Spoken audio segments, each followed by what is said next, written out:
Hoje temos como pano de fundo o Museu do Aljube. Em tempos, foi uma prisão política durante o Estado Novo.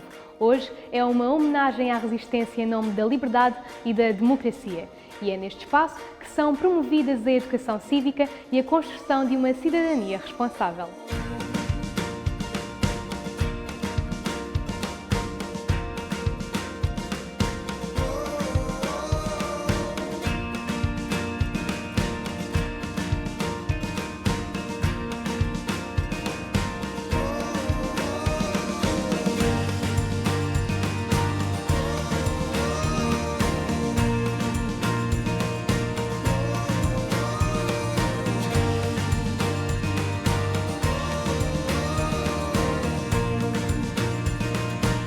Na sociedade existem indivíduos que se sentem excluídos da comunidade onde estão inseridos.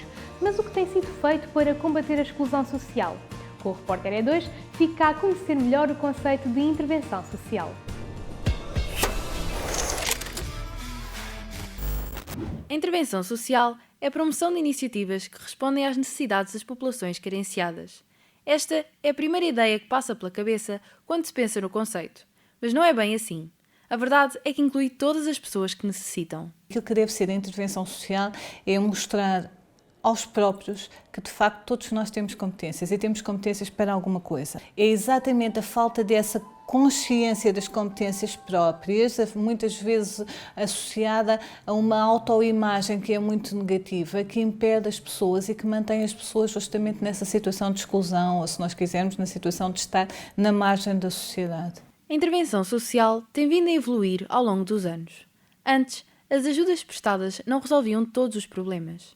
Hoje, procura-se dar às pessoas espaço para desenvolverem as suas qualidades. Conseguimos, através da cultura, através da arte e da experimentação artística, ou seja, captar os interesses de algumas pessoas e dessa forma desenvolver-lhes algumas capacidades e algumas competências que lhes permitam aceitar outro tipo de desafios, ou seja, é pegar naquilo que as pessoas gostam e se revêem a fazer e com que se identificam e aí explorar também algumas potencialidades inerentes à própria pessoa. O projeto Mãe no Meio, financiado pelo programa Parties da Fundação Carlos de Gulbenkian, surgiu em 2019. Promove a inserção social através das práticas artísticas. Abrange 4 municípios: Moita, Barreiro, Almada e Lisboa. A formação atual está a ser realizada no Centro de Experimentação Artística do Val da Amoreira. Agora estamos a fazer a formação de música e pop e eles querem construir um vídeo que provavelmente até podem fazer o videoclipe na formação de cinema e já estão a dizer, mas queremos fazer uma coreografia que aprendemos na formação de Vítor Hugo, que se podiam usar. Eu, claro que sim, porque exatamente é para eles irem complementando e as coisas estão todas ligadas. Por isso é que as práticas artísticas não é só fazermos teatro, porque não adianta só fazer teatro. É preciso ler livros, é preciso ouvir música, é preciso ir ao cinema, é preciso ir ver exposições, porque tudo isto faz parte do nosso conhecimento. E quanto mais cultos formos, melhores pessoas vamos ser. O projeto destina-se a jovens dos 16 aos 25 anos e a adultos com mais de 45 anos. A Associação Arte em Rede é responsável pela iniciativa que oferece até 2020 várias formações dentro do meio artístico: teatro, cinema, dança, música e pop e artes visuais. Em 2021 vão ser realizados espetáculos e uma curta-metragem. Essas formações foram boas para a minha interação social e também pelas atividades da formação, o teatro, a dança. Acredito que foram muito boas para a minha forma de expressão, para a minha forma de agir. Com o avançar da idade, as pessoas querem conhecer novos mundos e ocupar os tempos livres. Com este propósito, surgem as universidades séniores. A Nova Atena é um exemplo disso. Aprendem-se línguas, economia, a tocar, a cantar e até a fazer yoga. Para além das disciplinas oferecidas, também promove visitas de estudo e viagens ao estrangeiro. É um ambiente muito agradável, é verdade. Sentimos muito bem aqui. Eu, quando não venho cá 2 ou 3 dias, mesmo que não tenho aulas, tenho que cá vir. Depois começa a ficar com comichão de estar no sofá. Convivemos imenso, o convívio aqui é precioso, é nota 20, alegria, dinamismo, animação, para tudo o que apareça, quaisquer projetos, toda a gente está sempre pronta a colaborar e eu particularmente considero-me aqui um bocado uma ave rara porque eu venho da Caparica para aqui, nós estamos em Linda a Velha, portanto já vi que é por muito gosto. A Nova Atena continua a crescer. Nos próximos meses vai começar a ser construída uma sala polivalente para acolher um maior número de alunos nas atividades. De acordo com o Instituto Nacional de Estatística, em 2018, cerca de 2 milhões de pessoas estavam em risco de exclusão social. Desde 2014, este índice tem vindo a diminuir todos os anos. São dados que mostram como a intervenção social é importante para uma sociedade mais inclusiva e igualitária. Chicas Poderosas é uma comunidade global que pretende reforçar a liderança feminina nos meios de comunicação. O projeto oferece oportunidades de inspiração para as mulheres serem inovadoras no mundo online. O Panorâmica foi conhecer a embaixadora deste grupo, a Mariana Barbosa. As Chicas Poderosas nasceram em 2013 na América Latina com o objetivo de promover a liderança feminina nos meios de comunicação. Em 2016 chegaram a Portugal e a Mariana Barbosa é a embaixadora deste projeto, que se juntou às mulheres portuguesas para as ajudar a potenciar as suas capacidades de intervenção na sociedade. Bom dia, Mariana. Obrigada por teres aceitado o nosso convite. Como é que começou as Chicas Poderosas? Olha, as Chicas Poderosas eu nem sou desse tempo. Na verdade, as Chicas Poderosas são um movimento feminino, maioritariamente, mas nós não somos exclusivas, somos inclusivas. Na verdade, nós estamos sempre a convidar os homens para entrarem também no movimento.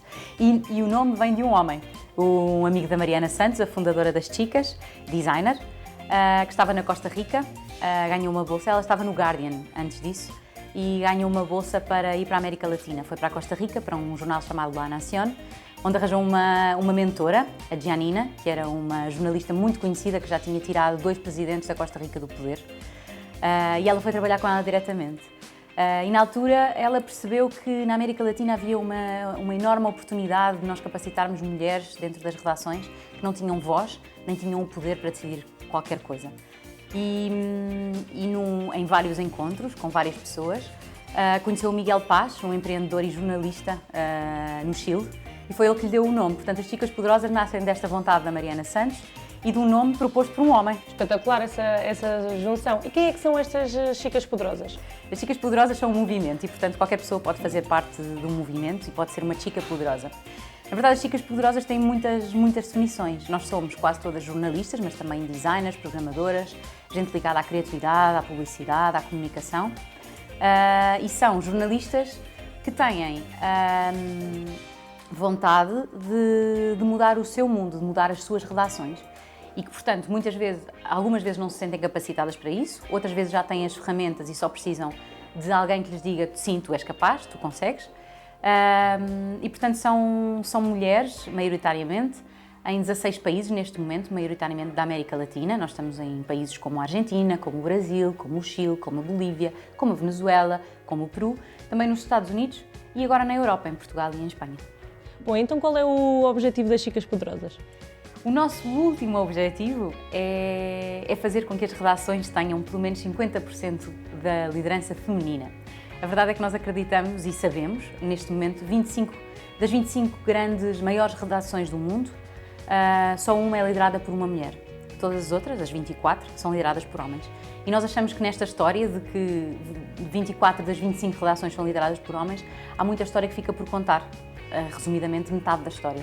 Porque, na verdade, nós achamos que se nós não tivermos 50% da humanidade representada, tanto a contar as histórias como dentro das próprias histórias, nós acreditamos que metade da história fica por contar. E é isso que nós queremos mudar. Nós queremos fazer com que as mulheres acreditem que podem chegar a lugares de liderança e que podem decidir tão bem como um homem quais é que são o futuro dos mídias em Portugal. Mas achas que esta questão da Mariana Santos ter criado principalmente as Chicas Poderosas na América Latina foi porque, de certa maneira, ela se apercebeu que existia ali uma lacuna de género na tecnologia, porque ela estava na redação na altura quando isso aconteceu?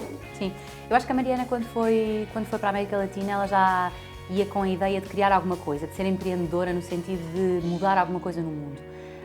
Ela no The Guardian era liderada, ela pertencia à equipa de Data Visualization, ela trabalhava com dados, como eu disse, ela é designer, e esteve envolvida em tratamento de histórias como Wikileaks, por exemplo, ou como os Jogos Olímpicos de Londres, e tinha um diretor, um mentor, que era o chefe dela, o Alistair, que é como se fosse um padrinho para ela. E ela naquela altura, quando foi para a América Latina e ganhou esta bolsa e foi para a Costa Rica, ela percebeu que as mulheres dentro da redação não tinham as oportunidades que ela tinha tido para terem um mentor assim. Então ela quis replicar este conceito de uma mentoria capacitante noutras redações da América Latina. Começou a fazer contactos, ela é uma networker brutal, ela envolve toda a gente, conhece toda a gente, passa a palavra, põe pessoas em contacto e, portanto, eu acho que isto foi fundamental. Na América Latina, obviamente, e por se tratarem de países com democracias muito menos maduras neste momento, eu acho que há uma enorme oportunidade.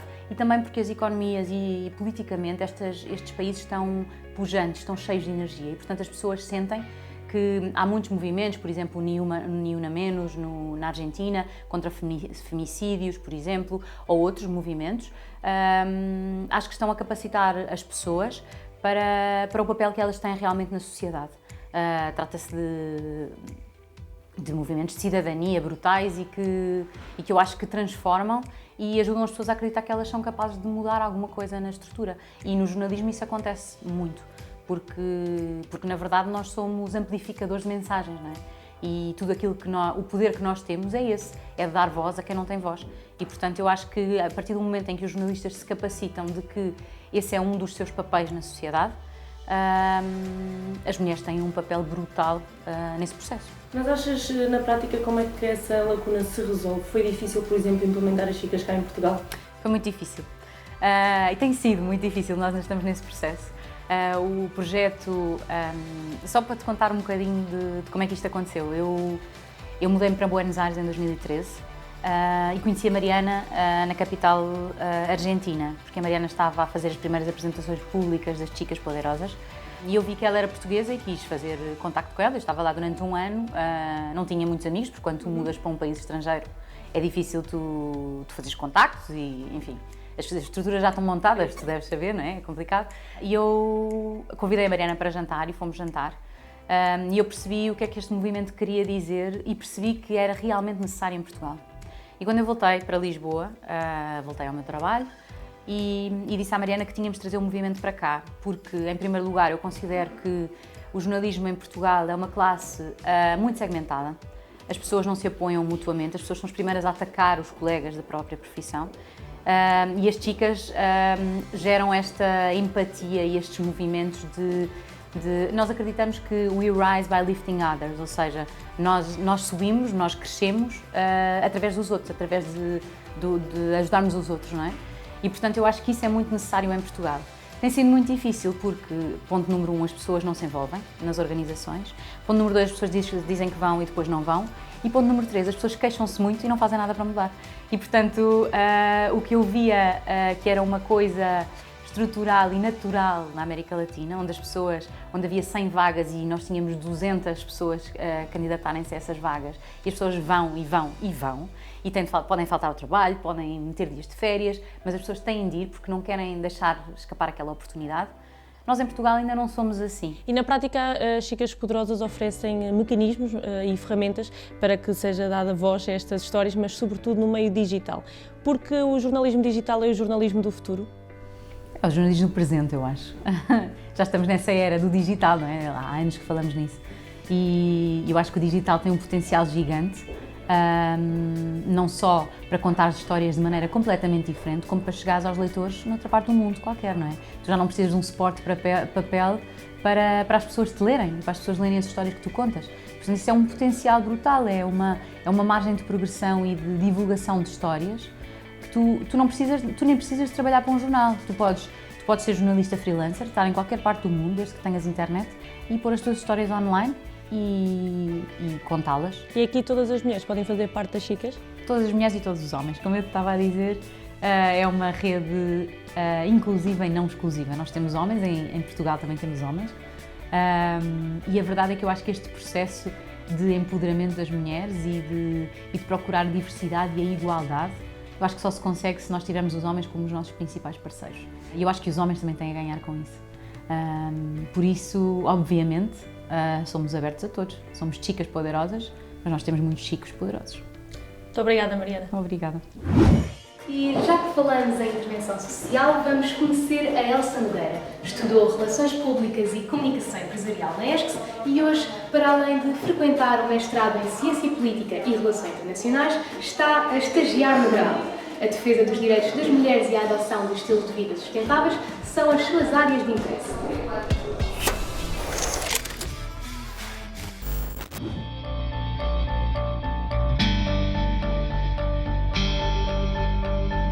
Sem um membro da equipa de projetos não haveria tanta diversidade de opinião.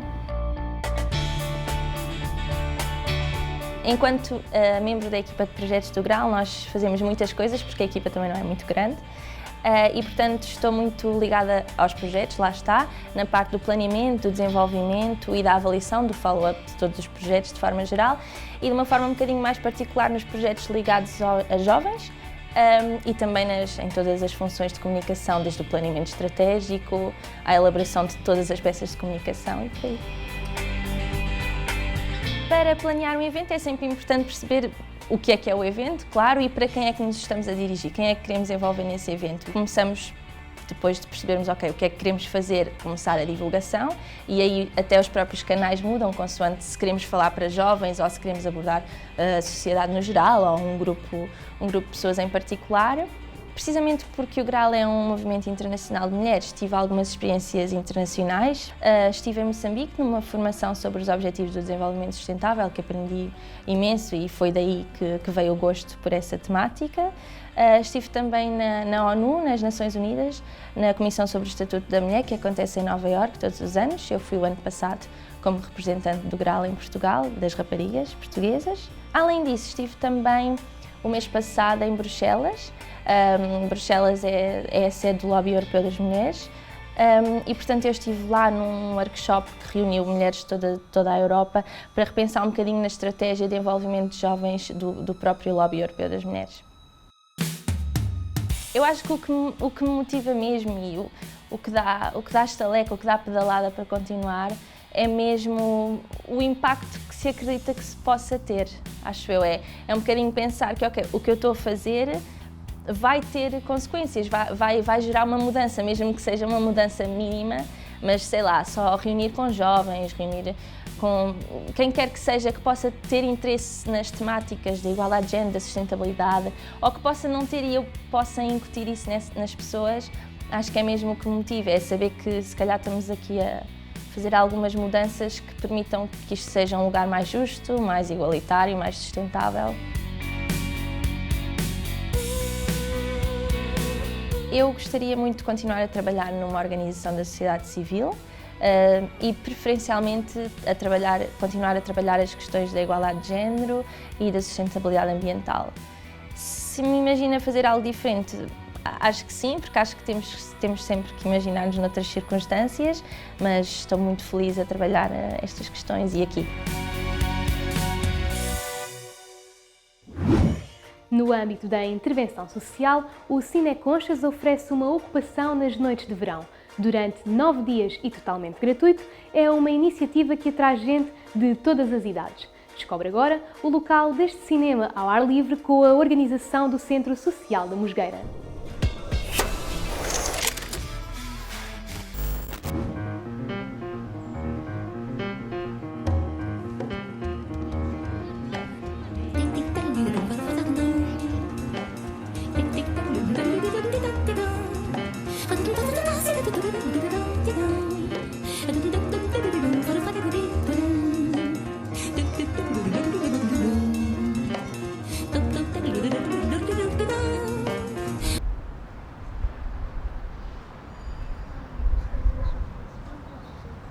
O Cineconchas é um ato de amor, eu acho.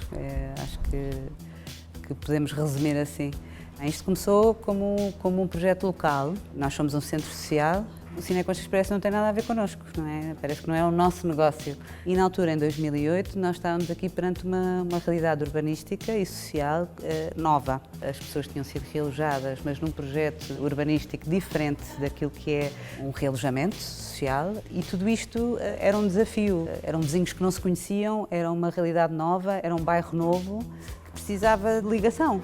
E pareceu-nos que o cinema era uma ótima proposta. Começámos a pensar na possibilidade de fazer um evento de cinema ao ar livre, cinema de qualidade, mas que também mostrasse diversidade e, portanto, misturamos realizadores de todas as nacionalidades, mostramos estilos diferentes, géneros cinematográficos diferentes, aquilo que naturalmente não iríamos ver ao cinema, que achamos à partida que não vamos gostar, e perceber ali que afinal até gostámos imenso e que tínhamos um preconceito ou um estigma em relação àquilo.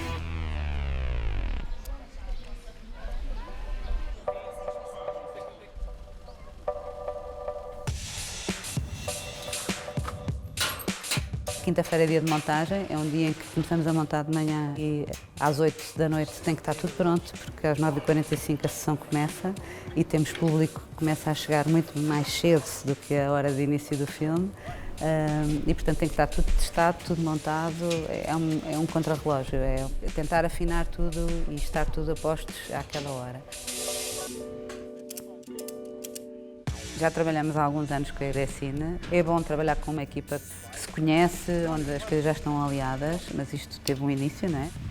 Nós fazemos questão de que o Cineconchas seja um momento de proximidade, portanto nós não queremos barreiras. E a equipa de projeção tem que encaixar neste conceito, não é? Tem que perceber que isto não é uma projeção de um filme numa sala de cinema, é inserir-se num evento muito maior.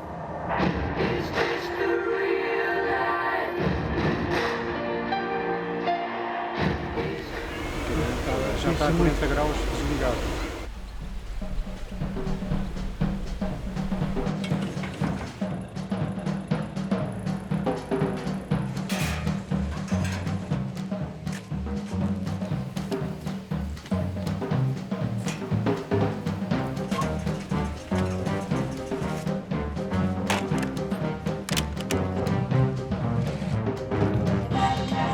Durante aqueles 3 dias de fim de semana fica tudo montado, as plateias montadas, tudo montado, portanto é mais descansado e ao sábado, depois do filme, é desmontar tudo e deixar o jardim tal e qual como estava antes de nós chegarmos.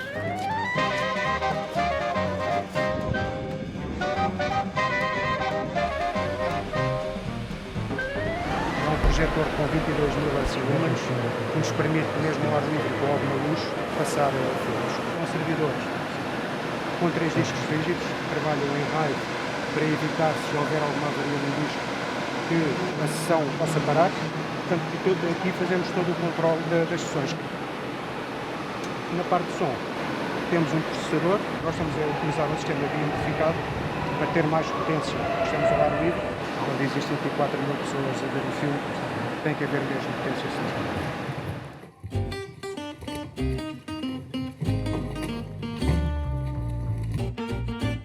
Aqui honrar todos os nossos parceiros, que são imprescindíveis para que isto aconteça. Quando eu digo que o Cineconchas é um ato de amor, é porque é a sociedade civil toda que se mobiliza para organizar um evento desta dimensão e tudo isto se soma e dá nesta coisa bonita, porque todos acreditam na valia deste projeto. Quem vai ao Cineconchas o que refere é que de facto há ali um ambiente especial, não é? E nós temos sempre um bocadinho medo daquilo que desconhecemos, que não nos é familiar, e às vezes não ousamos. E o Cineconchas é isso mesmo, é um convite a experimentar, a ousar, a deixar-se ir e a apreciar aquilo que é diferente.